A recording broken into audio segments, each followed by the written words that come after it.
Our mission, and we choose to accept it, is zero injuries and zero environmental impact. A healthy workforce and environment is key to our nation's continued success. The Mission Zero podcast is a deep dive with the industry's top experts into the health, safety, and environmental aspects of today's workplace. Our mission is to be a platform for new ideas and strategies that, when implemented, will improve our safety, our environment, and how we govern out business. We are making the world safer, and we're going to have fun doing it. So welcome back to the Mission Zero podcast.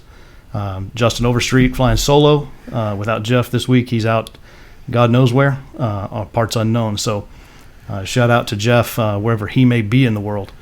But he's not the story here. We're actually going to talk to Kirk Waltz. Kirk works for ABS. And Kirk and I have known each other now for probably close to 10 years. Yeah, maybe 10 or 11 years. Yeah. Worked together at Exterran and then again at Archrock. And so I left and then I came back and I missed him so much. So, but Kirk, welcome. I'm glad you're able to make it up to the home studio here.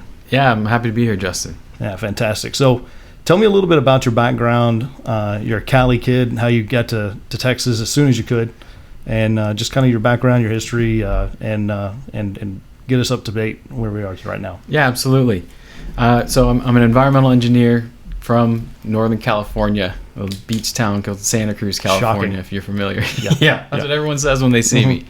And pursuing environmental engineering, graduated with my bachelor's and master's degree from Cal Poly San Luis Obispo. And in 2008, there weren't many places hiring. And so Houston was, and that's where we went. But, serendipitously, it was something that I think really fit my career ambitions anyways. Mm-hmm. I mean, growing up on the West Coast, there's a lot of environmental advocacy and not a lot of action. At least from a technical standpoint, which is, I'm an engineer, so that's what I preferred, or at least I always kind of lean towards that more technical. Yeah. Doing something. Yeah. And the oil and gas industry is, always looking for ways to improve from the environmental perspective. So there is a lot to do out here, and started off as an environmental consultant for refineries and chemical plants and big heavy industry and manufacturers throughout the state of Texas, across the U.S. And that transitioned to more general environmental consulting, then working at Exterran with you. I was a senior environmental specialist doing I would call it inward-facing consulting, mm-hmm. where, it was my job to help support our operations with all things environmental, regulatory compliance-related issues.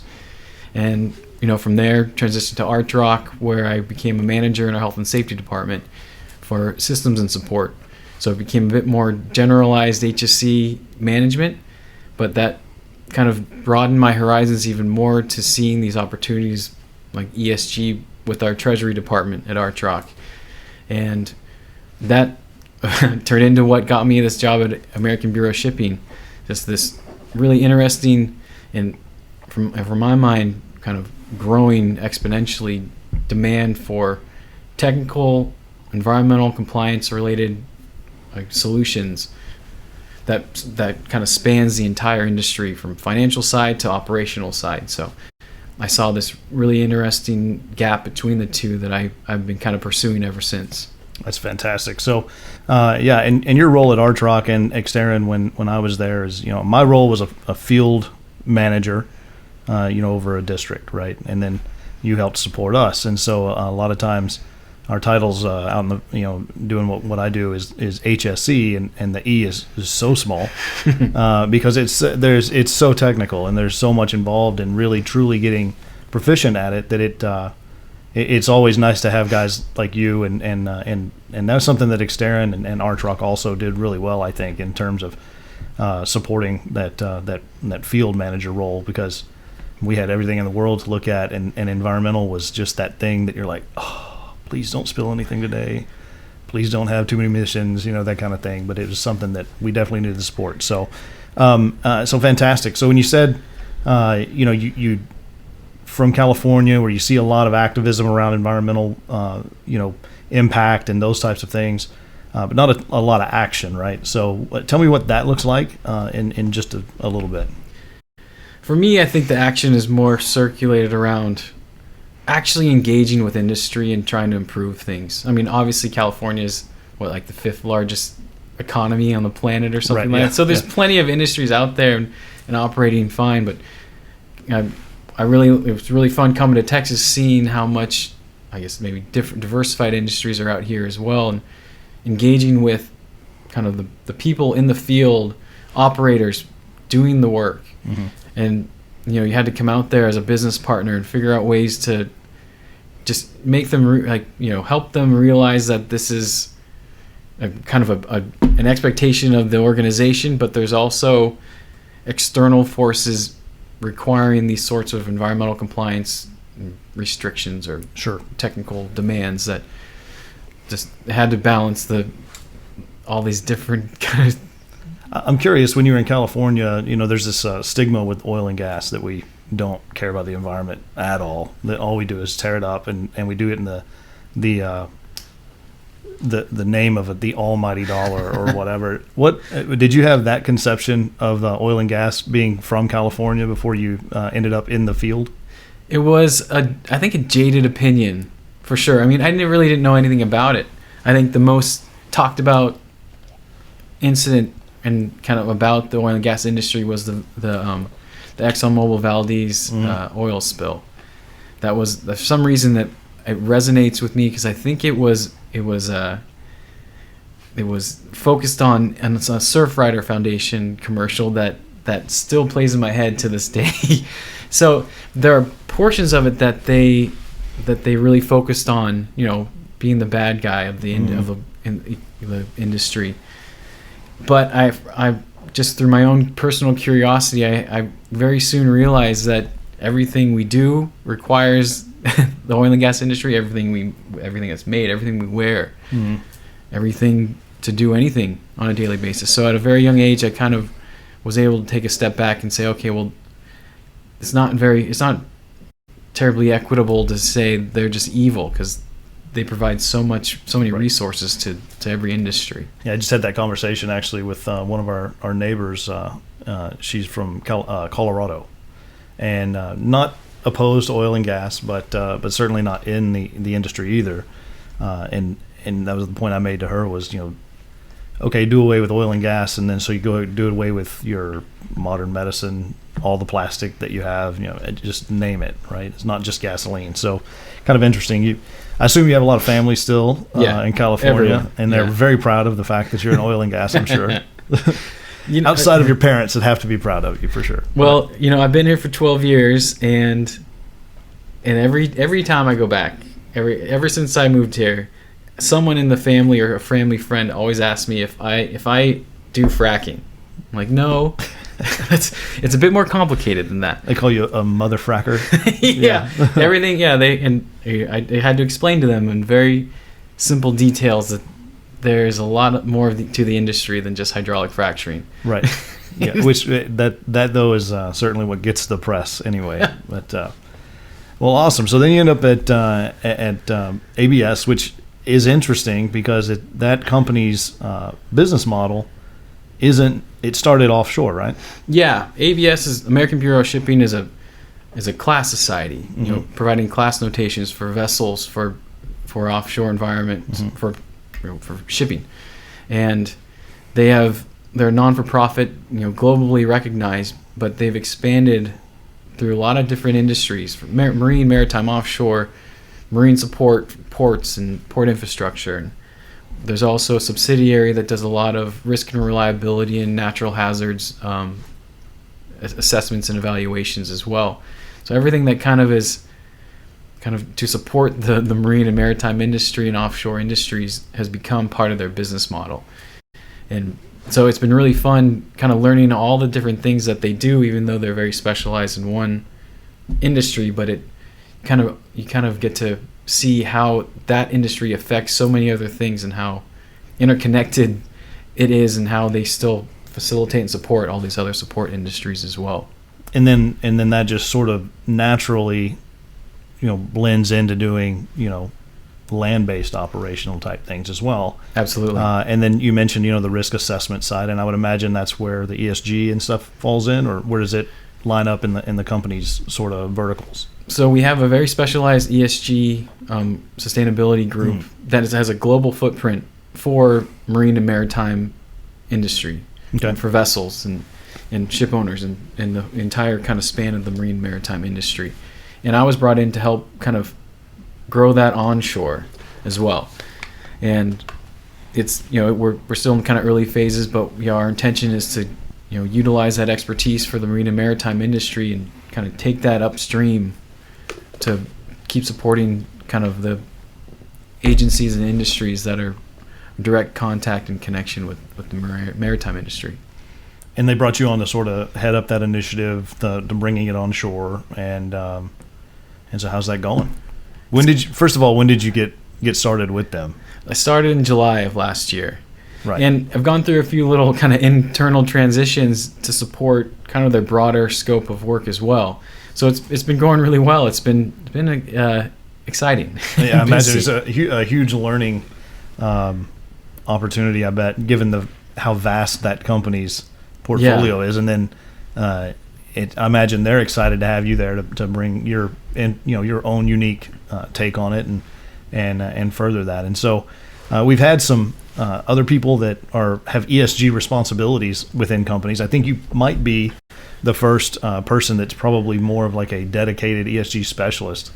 And what's interesting about that is I don't know how many of those are going to exist in the world, but my suspicion is ESG is going to become, unless you have a corporate attorney who will get handed that, it will become like quality management or any other sort of thing where you're measuring very finite metrics and documentation and all of that. It'll get handed off to the safety person, and ESG right now probably is going to. Please correct me if I get any of this wrong, but from my vantage point, ESG right now looks like it's going to be sort of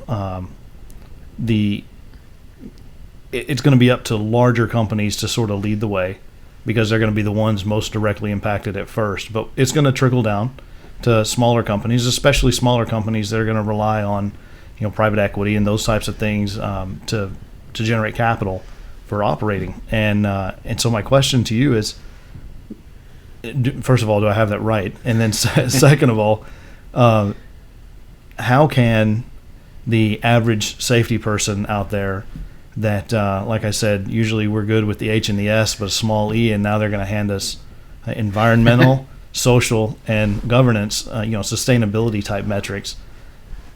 What advice would you give that person, and how can that person be supported? There's a lot. Good luck, I guess. But remember, first, did I get that right? Yeah. I think you're on the right track. You're absolutely correct that it's the large publicly traded firms with a global footprint who are feeling the heat currently, without a doubt. I mean, they are the ones that are initiating this and trying to at least set a standard to the global expectations of a net zero by 2050 target. I think the UN Sustainability Development Goals are relatively kind of the norm across the planet, more or less. And when you say net zero, net zero carbon emissions. So if whatever you emit is either negated by carbon credits or carbon sequestration or carbon capture or some form of so I understand carbon capture. Yeah. Carbon credits. So when you say that, and I'm a natural cynic, so when you say that, I'm like, okay, so what is that? How do you get carbon credits? So you're more or less buying carbon dioxide units. Got you. From an industry or an organization that can show that they are providing a negative carbon impact footprint. Okay. There's actually quite a few in Texas.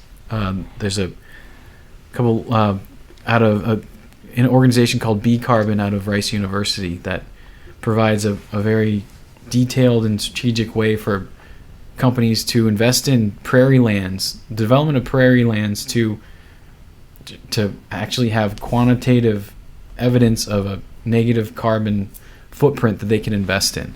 And that's just one example. I mean, there's people doing this stuff all over the place. So what you're saying is, let's say you have organization A, and they have a carbon footprint, and you have organization B, and they have a carbon footprint, but their carbon footprint is negative. So then I can buy up the ones that they didn't. Essentially, I can buy their negative supply. Yeah, to supplement my positive output. Yeah, and this isn't That's the first. Interesting, man. Yeah, and this is not the first time in history that these sort of schemes have been tried. I remember when before I moved to Houston, I was sitting in an environmental consulting company. It was actually during an interview. I sat in on a conversation about the Chicago Climate Exchange, which has since folded, and they really in Chicago. Yeah, and there was a carbon trading scheme, but that wasn't the first one that was tried either. And I forget the history, but there was what precedes that. There was, I forget what it was, but these have been tried before. And as you mentioned, you're right to be cynical about it all, because I actually feel I'm a bit reticent to the concept as well. And there's actually a growing demand for, I guess, for a bit more quantitative evidence of a CO2 reduction, emissions reduction.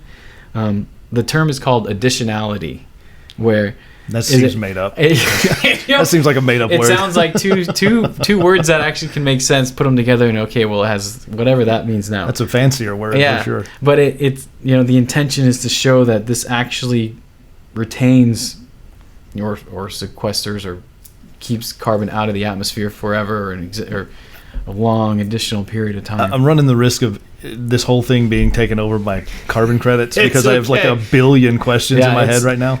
Like,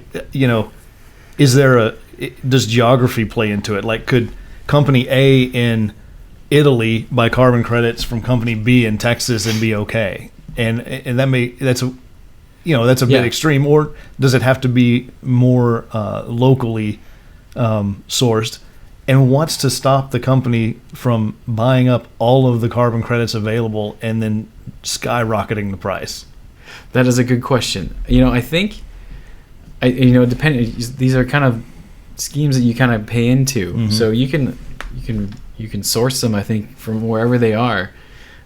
And honestly, it's kind of one of the areas of this that I've spent the less amount of time in, for this reason of kind of being a bit cynical and being an engineer about it all. It's kind of interesting, Yeah, it is. I always looked at, at Exterran, we had those paint bays, right? And we put a lot of paint through them, and you had a lot of emissions as a result of that. And I always thought it was interesting because at the end of the year, you'd have to turn in your emissions, and then they would tell you how much that cost. And what I always got frustrated by, it was like, okay, there's nothing being done about, hey, stop emitting. It's just, hey, here's how much it'll cost you to emit. Yeah. And I always found that to be really interesting, especially given the fact that all the other parts of the HSC world, H and S, are about how do you eliminate it from happening. And the environmental side always seemed to me like it wasn't about elimination as much. And so when I hear, going back to what originally triggered my mind, was when you said net zero. And I remember listening to a podcast, it's probably a year ago now, but it was Elon Musk and Joe Rogan. Yeah. And I probably just got our podcast canceled mentioning Joe Rogan, but whatever. But, they had an interesting conversation going, and they were talking about, hydrogen being a zero emitter, right? And Elon Musk goes, well, it depends on how far back you want to go. Sure, at point of source, it's zero. But to get that, you have all kinds of emissions. Yeah. And so that's always been kind of interesting to me. People, and it's like I told that neighbor when we were talking about oil and gas, I was like, those wind farms, those windmills use hundreds of gallons of oil and to keep them from seizing up. I mean, it's just the way it is. But so going back now, so you follow the UN has the net zero resolution, and when did you say that is? 2050. 2050. Yeah. And it's funny, I was talking to someone about this today where she asked me if that goal even seems reasonable, and if it doesn't get met, is that a problem? And for my mind, I guess this is the engineer in me still kind of coming out, that I see, I mean, I think that's a great kind of, I don't know, target. Though I believe that there's going to be greater innovation and technology that will get us well past or below a net zero target, probably a lot farther past 2050. But I think the innovation that will come out of this, I guess call it investment now, into this research and development, I think will far exceed expectations, kind of on a kind of very much more futuristic, like, I guess, state, I suppose. You know, and that's I think the point a lot of times of these, you know, seemingly unrealistic goals, right? Where you say, you know, we're going to do this, and you're like, and then of course the conservative in me immediately is like, no, you can't do any of that, and for all of these reasons. But if you look at it from that vantage point and you say, you know, this is a conversation starter, this is a place for us to kind of plant a flag and say, try.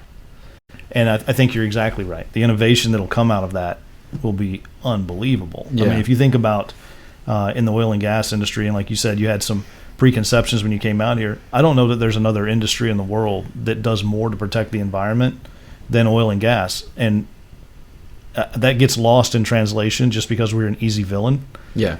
And this podcast is not wholly oil and gas, but it's heavily that because that's what I am and what I've been. You know, I was born in Midland. That's what you do. So when you look at this and you say, you know, those large companies are the ones that are going to be, you know, thrust into the forefront of kind of leading this ESG movement. Is that where? And ESG is still relatively new. I know that our company started looking at it. Wildcat started looking at it a couple of years ago, and we're private. We're privately held. But our CEO, he wanted us to proactively start looking at it, right, and start kind of researching it. And then guess who that got handed to? To our corporate attorney, who then handed it to me. So, and that was fine. And it was I looked at it the same as you with ABS. It's a great opportunity for me to learn, right? Yeah. So I went. What did I do? I went to Schlumberger. I went to all these other service company websites and looked at their sustainability reports. And it was interesting what I learned. It wasn't just, hey, we consumed this much electricity, and so we're going to consume this much less next year. It was, you know, hey, we put these social programs in place. You know, we you know, donated to this school, or we, you know, worked at this soup kitchen, or whatever they did, right? And then, you know, looking at the makeup of their, you know, management team and all of those things, and I think those are positive steps forward. Are you starting to see that now in smaller companies, either proactively looking at it or being told, hey, this is something you need to do? I think there's a lot of companies are being proactive about it. And like you said, I think a lot of the stuff they already do and have already done just on a continuous basis with community outreach and development and just normal operations that require a relatively high level of compliance and environmental compliance or safety, you know, every industry has some level of target zero incidents and accidents and environmental issues. So it's kind of understanding that I think this ESG and sustainability is already kind of ingrained in what the industry does, no matter the size of them. But it's just translating that into this, I guess, disclosure, which makes it a little more serious to call it, where they can potentially be, you know, how cynical the legal team is. They don't want to disclose a lot of things because they're afraid of it being, you know, a liability later, you know, in future years or something like that. Sure. But I think most, like the smaller companies, I think are starting to get proactive about it. Just getting something out, getting a report out there, just showing that they have it, especially if they're looking for financing. That's where a lot of this is being driven by. When I was working with Archrock, when I started, my interest started kind of got peaked with a lot of this in 2018, 2019. It was being driven by the Treasury and the financial department because their investors and shareholders and the lending agencies are saying you need a report or we can't lend you what you need. Right. and that seems to be trickling down faster than maybe kind of the industry kind of trickle down, I think. So a lot of it is just in preparation for kind of the expectation that you have to have something. Right. That ultimately that'll be used as a scoring mechanism. Yeah. Right. And that may not always be the best kind of outcome in all of this, especially with considering, in my opinion, there's a lot of good that comes out of these things by documenting the good things that the company or an organization does or has been doing. But this just becomes kind of that exercise where it loses a lot of its kind of, I don't know, community sort of development side of things, I think. What do you mean by that, community development side? I think big organizations do so much for the industry and surrounding communities that sometimes these formal ESG reports have a tendency just to become, I don't know, just a box checking exercise or something like that, where all of a sudden you kind of lose the importance of what their mission was, as opposed to just getting something that meets the expectations of some lender or something like that. Right. So you end up changing the heart behind what's happening. Yeah. Right? So if I'm running a local yard for Wildcat or Exterran or Archrock or whomever, I think I understand what you're saying. It takes a little bit away from it to say, well, we need to make sure we have a sign on 5 Little League fields. Yeah. Versus saying, hey man, donate what you can to the Little League, the local Little League or whatever. Once you start putting a metric on it, then it just becomes just another objective, just another KPI, right? Yeah. And it's funny, I was just thinking back to kind of the Exterran days as well, where I started working with a lot of our kind of charitable organization group at the corporate level, where we're trying to promote all the good things we're doing, and we come to find out all these really, really dedicated people are doing all these really great things all over the country out of their shops with the local community, and we would step in and say, hey, we want to publicize this, and most of them are saying, well, no, we don't need you to do that. That's not what we're doing this for. It's like volunteering your time and then telling everybody you volunteered your time. It somehow cheapens that. It has it can potentially, I think. So that's a challenge I think that will always exist. What do you think we can do to get around that? To keep people from creating it, from turning it into a check the box exercise or just another KPI? What are things that you think could keep it from becoming that? That's a good question. I think a company has to promote it anyways. Which some of that will just you'll just have to. Right?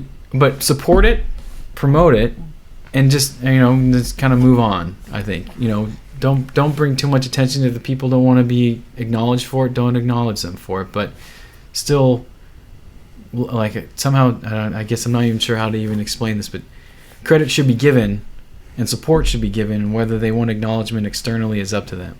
But there still should be a core value of the company, whether they get scrutinized for it or if it's supported by stakeholders or shareholders or advocacy groups. Yeah, I think that's great. I think that is important, actually, to be able to just say we're doing this because it's the right thing to do. Yeah. We're just going to go ahead and capture the information too, because it's becoming more of an expectation. Yeah. This is something we were already doing. And in fact, when we built our report for Wildcat, and especially on the social side of things, where you're looking at, donating backpacks to an entire school or, whatever, which we do all of that already. Yeah. We looked at it not in terms of how we have to disclose all this information, because we don't. We're privately held. It's just we wanted to put it together and just look at it. It became quickly to us, look what we can brag about. Look what we can demonstrate, being active in the communities that we touch. And I think as long as I think if you can keep that messaging around it, brag about what you're doing rather than tell on what you're doing. It's a different thing, right? Yeah, and kind of expanding that to kind of the whole ESG reporting. A lot of the big organizations now are being accused of greenwashing, is the kind of the new term, where they promote all these things they're doing that may not have any quantitative value to, say, CO2 emissions reductions, but there's a qualitative value to community development or developing countries, for depending on how large the organization is. And I think the best example I have is like Disney corporations. They have this corporate, or their ESG report is massive. Sure. And a lot of it is just saying, we've always done this. This is what we did, and this is what we continue to do. And I mean, they get scrutinized just like every other large multinational corporation. Sure. But I think you just kind of say, yeah, you can scrutinize us, but this is right. This is the right thing to do, and this is what we plan to do. And really, kind of, you can take that back to whatever size of a company is. Sure, absolutely. And some of the things that I'm starting to see now as I go through these compliance platforms like Veriforce or IS Networld is there are sustainability questions in there. Yeah. And they're centered around primarily environmental. There's very few social, and there's even fewer governance questions. So I think they went after the low-hanging stuff, right? Like, absolutely. You can easily develop a checklist for environmental stuff, and the other is a little bit more challenging. But the things that I'm seeing in there it's all information that you have, but there's almost no way you are already tracking that. Yeah. So like, how much diesel did you use last year? Well, that's easy. You just go pull fuel records. Yeah. But no one's been doing that in smaller companies. Larger companies, for sure, they have to an extent. But yeah. And maybe you can expand on that. Yeah. When you guys started at Exterran and you said, okay, hey, we need to know how much renewable energy we used versus non-renewable, how much diesel we used, how much gasoline we used, how much electricity we used. I'm sure they had that information, just like, sure, Kirk, here you go. Like, it was easy. That was not the case whatsoever. And, it's funny, it surprised me. It's good to hear that I'm not that far behind the curve. And it's what was fascinating to me, another reason why this kind of ESG reporting became so interesting to me, being the environmental engineer and being driven by the finance and treasury departments. They had no interest nor knowledge of the operations enough to know where this data could come from. But they knew it was required. So they knew it was there somewhere. Yeah. And but so no idea where to even ask to get it. Yeah, and so I being, as an environmental engineer, and I'm licensed in the state of Texas, so I came to the table saying, I can come up with the methodology to extract that data from whatever unstructured data we have within this organization, and I will create the methodology that I will. I know it's not something I would stamp with my license, but I can defend it. Why not? I didn't have to stamp anything, luckily. But I had to defend the process to a very, very minute level of detail, because it was being reported through all SEC requirements. So internal auditors were very serious. But you had to have the data to even run the methodology, and that wasn't easy to get. No, it was not. It was what they call unstructured data, where the request for information would be pulled from. There's some from our real estate department on thousands of invoices for electrical usage for each one of our shops. Mm-hmm. None of that was digital. It was all PDF. Just electric bills. And then there'd be a lot of, like what you said, pulling fleet fuel records wasn't too bad. That's relatively simple to come and up most with. of the time that's all in a database somewhere. Yeah, but then there's just a lot of other kind of emissions, different levels of emissions that need to be quantified that any normal company would not have would take the time to have some digital quantification for. So looking at every single metric within these reporting methodologies was a very kind of interesting, fascinating process for me. And that's how I became really, really interested in this. And what actually ended up getting me the job at ABS was pitching the need for operationalizing these metrics into an organization's data collection structure or operations, depending on the organization. If it's a kind of a petrochemical plant, figure out ways to monitor and collect data that can actually be utilized and defended against really intense scrutiny. And then I would imagine part of that is, that's great. You can do that once the system's in place. Yeah. But I would imagine that almost across the board, wherever you go, it's going to be, a ton of, raw data that you're going to have to plug in, especially historically. Yeah. And so that's just going to be, I think that there's just going to be so much yeoman type work to even get this stuff going, that it could necessitate, people feeling like they need to bring on additional staff and things like. There's going to be a lot more involved in doing this, and it'll definitely open up other industries and other types of opportunities. But you got it all compiled finally, and got it all running, and then from that point forward, it was like no problem then, huh? Well, I guess you had to do it all again next year. Yeah, so. right. That's right. But that's my point, is that even with a company the size of Exterran and Archrock, and the resources at their disposal, and the vast administrative staffing and all of that it had to have, frankly. Then you bring that down to, Jim's service company that now has to figure this out, and they have 100 employees. That's a whole different thing, man. And the impact is much more significant to the smaller company trying to aggregate this data than to Exterran, even though the scope of Exterran's report, or a company the size of Exterran's report, is much larger. They have a lot of support staff to help get that information. Yeah, and I totally agree. And even this kind of goes back to just even with like the ISNet worlds and those sorts of reporting agents, or not reporting agencies, but those companies that kind of facilitate that just data capture. Data capture. I think that may be a good first couple steps to this for smaller organizations, just to get to understand what is expected to be reported. Mm-hmm. However, I mean, as I've seen over the years, those ISN requests from customers gets longer and longer every single quarter, every single year, and there, I guess, that eventually that feedback loop doesn't really exist with those types of those organizations, though. So they're not terribly designed to help the smaller companies learn how to better aggregate the information that they need. And the roughest part about that, and it's going to be less so with ESG because it's all pretty standard. What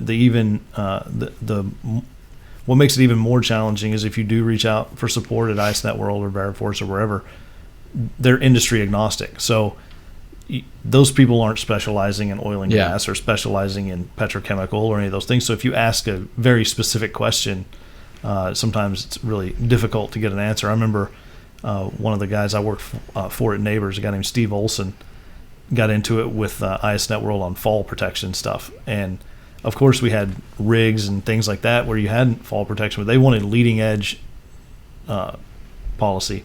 We didn't do that kind of work. And he kept telling that person, we don't do that. And they're like, well, you need a policy on it. He's like, look, he told him finally, he goes, it would be cheaper at this point for me to start a business that does leading edge work just to have the policy than to keep this conversation going. So you go over to ABS, you take, probably, a lot of the experience, obviously, that you had, getting the information together and building out those systems and methodologies and things at Exterran, Archrock. You go to ABS and then you are looking for ways now to help those smaller companies, right? Yeah. And larger ones too, but I would imagine that the larger exposure right now would be those mid-sized companies that are trying to figure this out. Yeah, that was my kind of target industry, was the smaller mid-sized organizations, especially in the oil and gas. How are you defining that size-wise? I guess would be, I don't know. Yeah, the easiest way for me to kind of differentiate was just by market cap, or an equivalent to a publicly traded company. Sure. But just a similar market cap, or that's how I was looking at it, and that's where I thought there would be the biggest need eventually for this. I mean, the largest organizations have they have whole departments around this now. And and as you mentioned before, like the growing need for these type of people, every one of the big four consulting firms is hiring like crazy people who have ESG experience. Though, if you look into kind of the backgrounds, a lot of the people who they're hiring are they're finance and accounting folks, which not surprising, is that's where a lot of this ESG reporting is being dictated from currently. Well, and they're used to taking numbers and making them some sort of a, intelligible report, right? Yeah. And I came into this kind of industry from the engineer's perspective, saying, well, no one's talking to the operators yet. Like, are you going to explain to them how to get this data information? Because someone's going to have to either measure it or collect it or incorporate it into their operation so it can be collected. And as far as I can tell, that gap has not been spanned yet. And a lot of companies it has, but for the more kind of digitally forward organizations, a lot of that information is already collected and can be more easily extracted. But a lot of the organizations still haven't had to even worry about that yet. So I still think there's a growing demand out there for industry, a lot of oil upstream, midstream oil and gas companies and service companies who will eventually be told this information needs to be provided, and no one has really explained to them like what and how to get it. So do that. So you've got an audience now sitting here listening to this, and the question that I would have after what you've said there is, Company X they know this is happening, they've heard it, they've seen it on their ISNet World or wherever, they've seen a couple things about it, they don't even know where to start. So walk me through what that would be, and if you were sitting here with a company or the owner of a company that said, man, we got to ask for this and I don't even know where to start, much less where it ends. Kind of walk me beginning, middle, end, how you would advise that person. Okay. So my biggest push in all this is transparency of an operation, which is not always an easy thing to, that's a hard one to get across sometimes. But transparency and, everything that can or possibly emit, carbon dioxide or methane, depending on the industry. And I'm just going to focus on kind of that sort of portion of this for sake of our discussion. It seems it's the easiest one for me to explain kind of how to kind of quantify that sort of information. But what you're talking about, you would take the same approach with the S and the G, correct? Absolutely. Yeah, okay. And so what my thought is that think of it as like an asset-specific emission. And I mean, this we can go down a rabbit hole on discussing all the different Scope 1, Scope 2, Scope 3 emissions for everything, and it'd be a long podcast. So I'll stick with just how to support folks. My first step would say, let's look at every asset you have on your books and see if we can come up with what sort of emission kind of rates we can quantify for every piece of equipment you have. And an asset would be anything that could emit CO2, right? So anything from an actual, brick and mortar building to a vehicle. Yeah. And it could be, what is the energy consumed to run it? How much fuel is required for it to operate, and how much, depending on the piece of equipment, what sort of leakage there is, what sort of exhaust there is. Like fugitive stuff, right? Yeah. Exactly. And to muddy the waters even more, you can go down the supply chain of where was that gasket manufactured, and did they account for, there's a way to it can get really messy. So I like to focus on just operating assets. For me personally, I think from an accounting perspective, it's easier to translate that to, there's some carbon accounting methodologies that I'm still getting fluent on and learning more about, where you can assign emissions rates to each asset as a means to account for them. And it gets really complicated. But in my mind, looking at every single asset on your books and having emissions rates for each one of them can more easily aggregate for financial reporting. And start there. Let's see what we can come up with every single one. The EPA has a bunch of different kind of equivalent emissions kind of rates that a lot of companies and industries use as kind of a benchmark tool as well. Almost like a standard deduction for your taxes. So Yeah. You just start here. You're probably doing this much. Yeah. Do you have 10 cars? This is what your equivalent emissions are. That sort of conversion. And just start there, and just kind of from there you can kind of benchmark where you think your total emissions are. And once you have a starting point, you can find a place where you can find ways to properly measure out in the field or within your operation to get more exact data, depending on, I guess, how it benefits the organization's kind of core business. And when I got hired by ABS Group, I was in the risk and reliability department, and one part of my concept to them was using this as a means for kind of asset integrity management, where if you're monitoring all these different emissions and you're comparing it to the OEM's kind of nameplate emissions rates, for example, if there's a discrepancy between what this should be emitting based on the original equipment manufacturer and what is actually was leaking out of it, you may have not just a CO2 emissions issue with an ESG report. You may have some asset issues where you can do some really kind of proper, kind of intricate maintenance to allow that piece of equipment to last a lot longer, or operate more efficiently, or whatever. Yeah, and one of my pitches that kind of precedes a lot of this with Archrock and Exterran, when I would go out to the field from doing my environmental trainings and assessments, I would tell them, if you want to, a good spill response plan is a well-run, well-maintained engine and compressor, because it leaks a lot less if it's running properly. So if you're not focusing on that, then the spills will get a lot worse. And so that's always been kind of my mantra is, get the business running properly, and you'll at least eliminate as much as you can. And then from there, let's find some unique ways to either, look at kind of innovative equipment to reduce emissions even further, going back to the carbon account, you can buy credits. Yeah, you can buy credits. Yeah. So that's a good point. And you mentioned something in that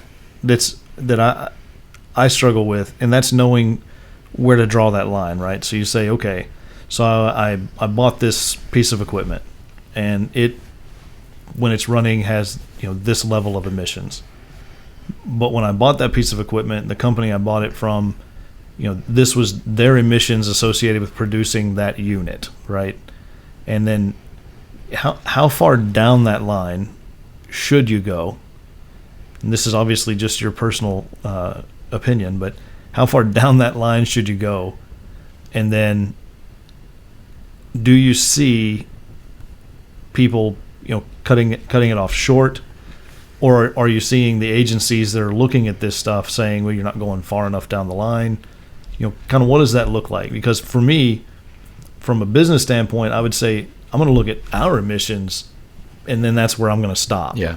I'm not going to try to figure out where my suppliers, what their emissions are. That's their problem to deal with. Yeah. And, it seems though like the large multinational organizations are just getting hammered with this stuff, with the expectation that they need to account for the entire supply chain. Right. Are you sourcing your vendors based on their sustainability stuff? Yeah. And you need to be accounting for their emissions in your reporting. So it's not really run by regulatory agencies yet. That's coming. Yeah. But advocacy groups are absolutely pushing hard for that sort of information and that sort of transparency. And for me, personally, I believe that, if every organization was already doing their own accounting of this information, then that whole downstream supply chain wouldn't really be necessary. Yeah, it should all be. It's already accounted for. If everyone's turning in accurate information, it's there, right? What's interesting about advocacy groups is that a lot of times they are asking for things that they have no stake in actually putting together. It's super easy to ask for something if you don't have to actually produce anything. So that's environmental. So you'd start with emissions, and you'd say, okay, let's figure out what your emissions, and then you say you take that same methodology. How does that translate to the social? It's funny. Social, like it's still. I mean, it kind of is almost all encompassing from the ESG standpoint. I mean, the further you kind of take emissions impacts to a community, I mean, everything becomes a social impact. Right. Easily everything could be social, Yeah. right? And, I guess rightfully so. I mean, that's the kind of the mission of every organization is to be as, least amount of social impact as possible, or at least positive social impact. Sure. So what do you see companies when you're measuring? So environmental is easy. We said that already. It's easy to figure out what to measure environmentally.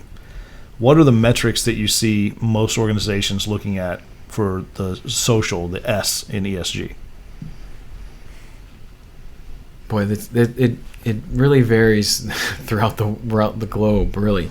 From a metric standpoint, a lot of it is based on kind of community development and impact based on I can't think of like specific like quantifying metrics for it at the moment. Of course, I'm drawing a blank, but it's a lot of it is just driven by kind of just ability to engage with the local communities and I guess showing just how that impact is just I guess creating some sort of positive impact to local areas or financial benefit as well. Sure.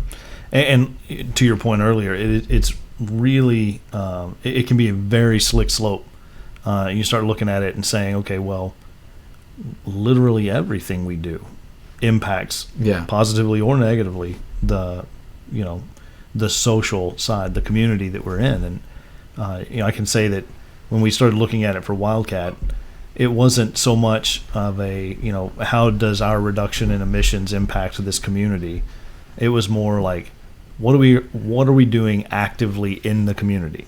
So it was more of and it wasn't metrics driven. I mean, I think the S more than any of it, the social side of it more than any of it, you can really cheapen the impact of it if you say, well, last year we donated X, this year we're going to donate X times 10%.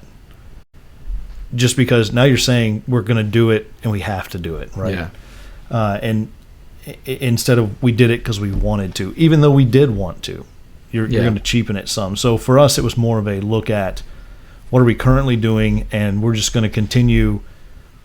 When we build our reports, we're going to continue building the reports to celebrate the things that we did, not say, here are things we're going to do. Is that kind of how you're seeing a lot of the social stuff shake out, or are you seeing any metrics, like someone's objectively putting numerical metrics out? There are some reporting kind of methodologies that have a lot of social metrics to them, but some of it is more tied to just like, what are you doing? Like, are you contributing to the areas where you're operating? Mm-hmm. Kind of what you're more along the lines of what you're saying. So it's hard. I'm trying to think of unique situations where there are some kind of quantifiable metrics for that, but it's still, to me, I think it's more valuable when it's not quantified. Yeah, when it's just it's in the spirit of truly helping the community, right? And I think you're right about that. Sadly, I fear that eventually there will be metrics, right? There will be those, once it gets into a regulatory agency, which will eventually, I think, happen. Mm-hmm. Once that, and even if it doesn't go to a governmental regulatory agency, it'll be regulated by the financial side, right? The people lending, indirectly regulated. You know what I mean? Yeah. But I think that's what. I think that can be. You can lose the heart behind the social side of it, and again, I know industries across the board tend to do a lot for their communities, and hopefully that's not lost. It doesn't become another. They're doing it because they have to, because of some mandate, right? And so then, using that same methodology that we'd use for the environmental side, maybe the answer there is, let's look at what we're doing. Let's find out what we're doing for our communities, and then sell it. Then the S becomes more of a celebration, right? Yeah, I think that's a great idea. I mean, celebration starts with an S, right? Yeah, sure. Yeah. Yeah, I'm just kidding.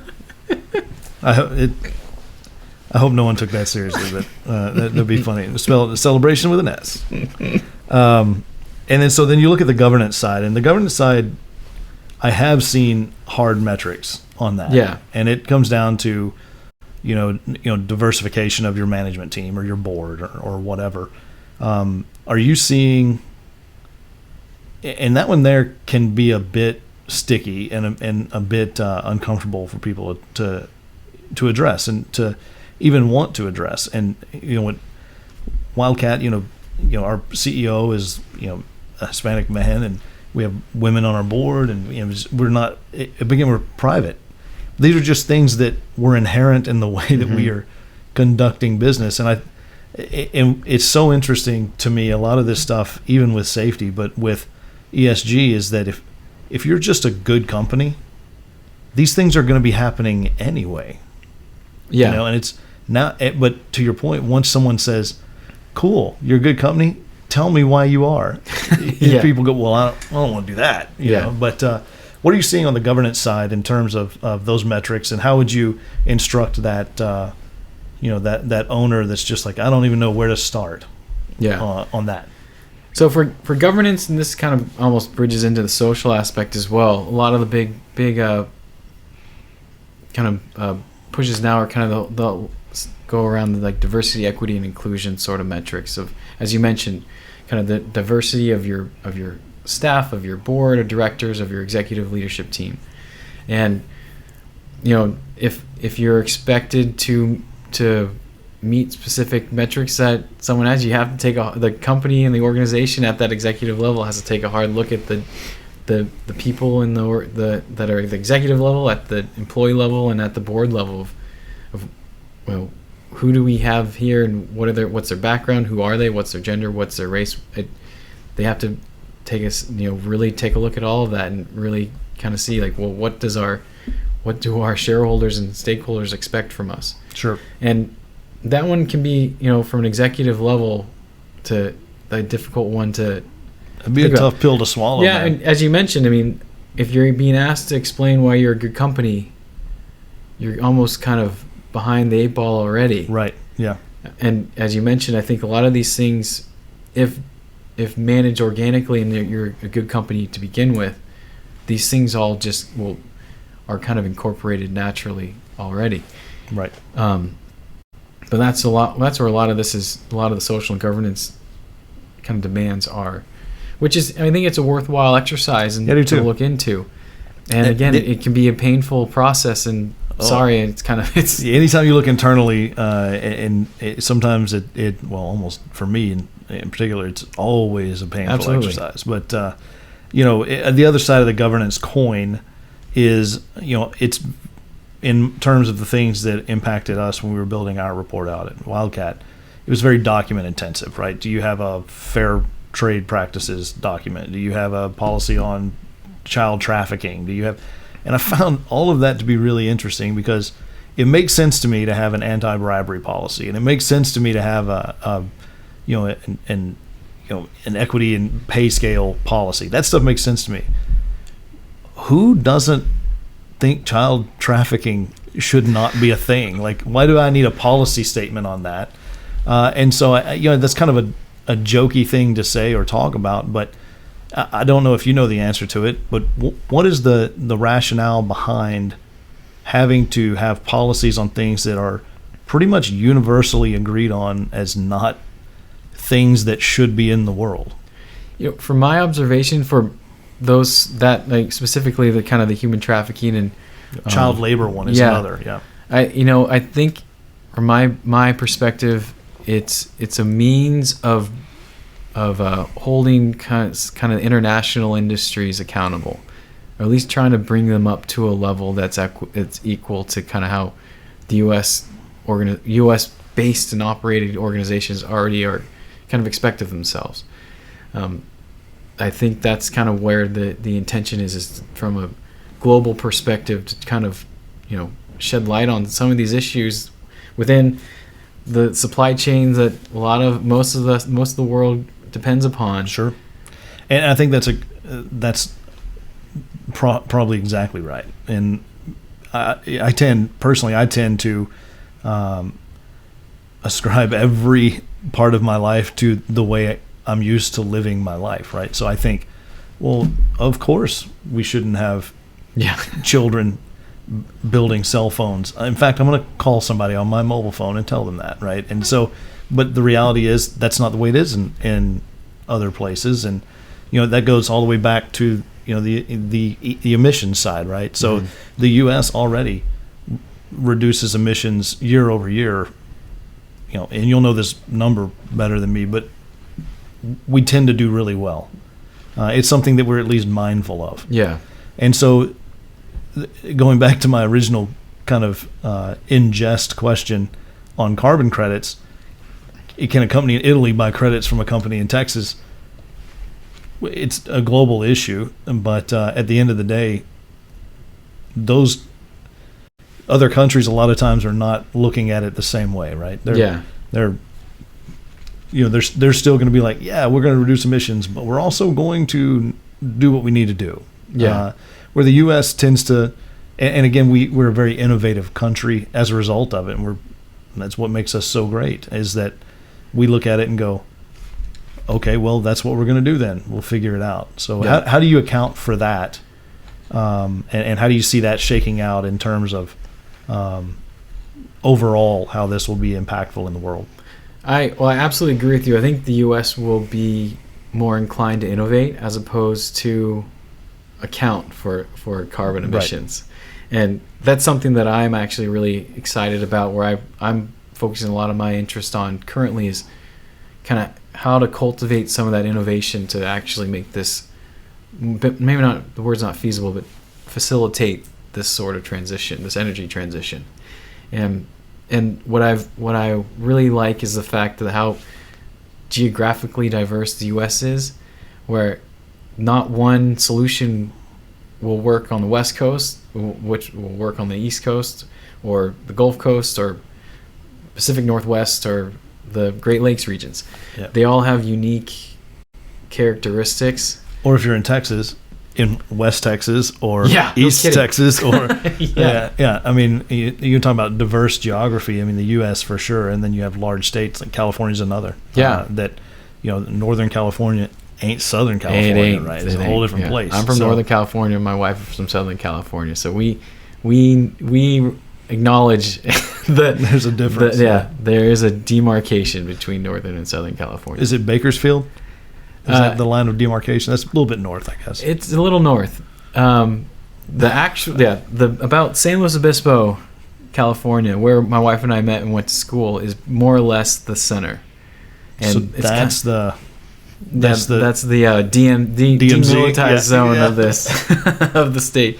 Very good. So San Luis Obispo, that is the DMZ of California. Yeah. All right, cool. Which they call themselves SenCal now, as to differentiate themselves. But sure. Going back to our original point, I've been really interested. I was talking about this today with someone, how different these kind of scopes are to achieve these sorts of energy transitions in a very innovative and technical way that actually will be a net benefit to industries and U.S. economies and everything. And it's been really fun just to kind of, ABS is trying to facilitate all of them from a marine and maritime and offshore industry space. So we're trying to kind of contribute to all of them, which has been really fun. But they're all different, and I think it's good. It's better that way. Yeah, I enjoy getting to work with a bunch of different mindsets, right? And so you're going to be able to you'll be in a unique spot, I think, to be able to take what you see in this place, and then you go over here and you say, well, man, they could use what they're doing over here, and vice versa. Yeah. So that'll be really, I think, rewarding. And not to discredit the European Union's kind of ways of doing this, they're about a decade ahead of the U.S. in their governance structure and managing this sort of thing, with kind of UN Sustainable Development Goals and their different organizations to try to facilitate energy transition and carbon CO2 reductions, but the collectivist nature of it seems to cause it to move a lot slower, and that's where I think innovation domestically will blow them out of the water eventually. So Yeah, it'll probably be a little slow coming, but then once you turn that faucet on, we'll definitely be leading the way, which would be great. So, well, that's awesome, man. I don't know how long we've been going, but is there anything else that you wanted to cover, or you feel like what do you got going on at ABS? You guys looking to talk to other companies, and if there are companies out there that want to get a hold of you, all your information and stuff will be on the announcement. But cool. We help organizations with kind of offshore technology companies, energy producers, and marine vessel owners and ports and all infrastructure that supports the marine, maritime, and offshore industries. And we have a lot of depth and technical expertise in all of these kind of new fuels, alternative fuels, energy transition related subjects, and also traditional subjects as well.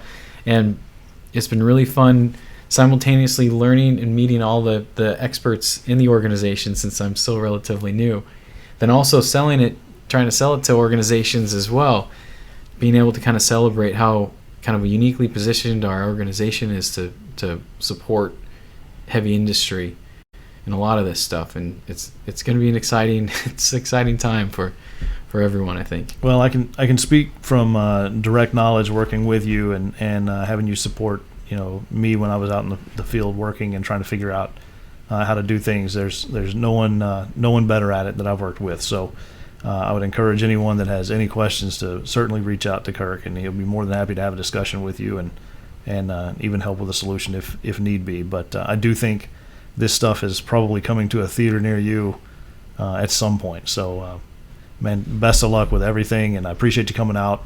And man, I guess we'll land this plane. Yeah, I appreciate it as well, Justin. This has been fun. Awesome, man. It's good catching up. Yeah. See you. Thank you for listening. We hope you enjoyed the show and accept the mission. Please subscribe to the Mission Zero podcast on your preferred streaming service, and be sure to give us a 5-star review.